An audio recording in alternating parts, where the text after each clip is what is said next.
15 years ago, I could barely leave my house. And I mean that is going to the store to buy food for my children was insanely difficult.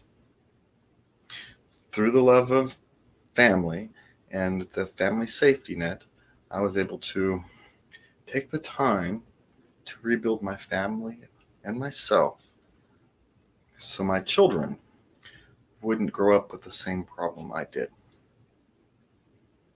The side effects of a lifetime of undiagnosed anxiety disorder is what led to that.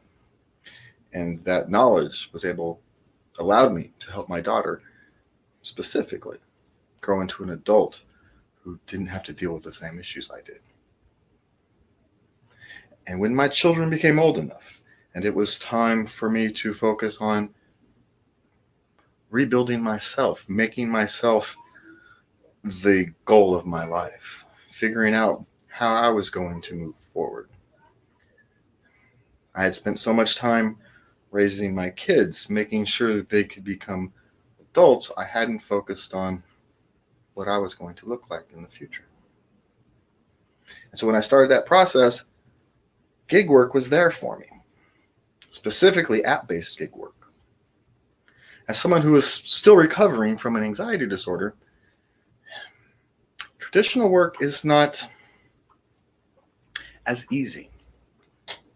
Sure, you can manage for a couple of years, but over time, you need mental health days. And when you take mental health days in regular places of employment, people ask questions. And you shouldn't have to do that. And gig work gave me the freedom to manage my mental health the way I needed to manage it. It gave me the freedom to design my life the way I needed to design my life. It gave me freedom to start to engage in politics. It gave me the freedom to embark on a television career. Someplace, 15 years ago, I would have never imagined that I could build myself to a place where I could be on TV. My community would ask me to serve as vice chair. My community would ask me to run for office to try to do something about AB5. 15 years ago, I couldn't imagine that. And gig work was an important part of that process of getting to the point where I'm reliable enough to my community to say, hey, can you do something about helping? We've watched you rebuild yourself. We find honor in that. We think you can help.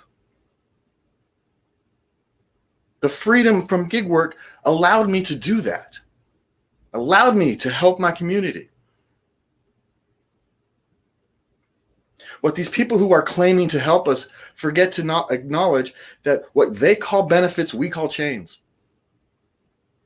Those are strings that are tying us down, that don't allow us to become what we truly are.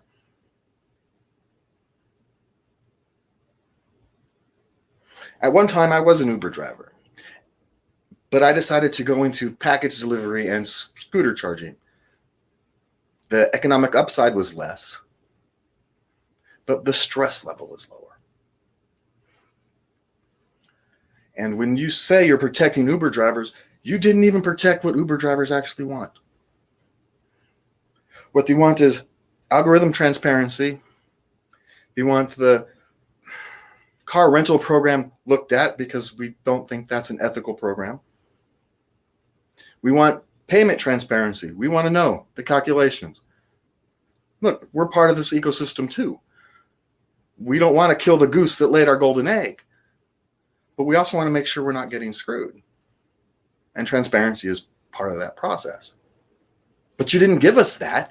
Instead, you gave us control and benefits that we don't want. We didn't ask for. No one came and asked us. I'm here in Sacramento. I'm part of all these app-based gig worker groups. No one came and did outreach saying, hey, what's your guys' problems? No one did it. This was a solution looking for a problem. The legislature likes to say this problem was forced upon them. No, it wasn't. Courts interpret laws. You could have told the court to stuff it, you were wrong, and adjusted the law. You could have given everybody a blanket exemption and gone back through and reworked on the companies and industries that have problems. The own process you're going through to fix your problems is proof that your basic concept was incorrect. You didn't have to fix the problem this way. You could have fixed it any way they wanted, and they didn't. They chose this method, claiming to be helping people like me. We don't want your help. Not that kind. You don't understand the nature of gig workers. And yet you're trying to tell us what we want. You don't know what we want.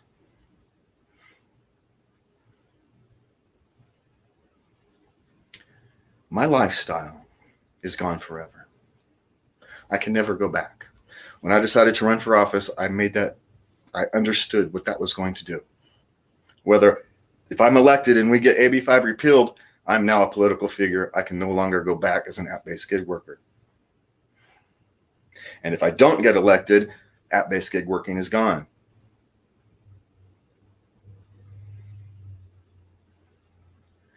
But we don't have to destroy the lives of millions of other Californians.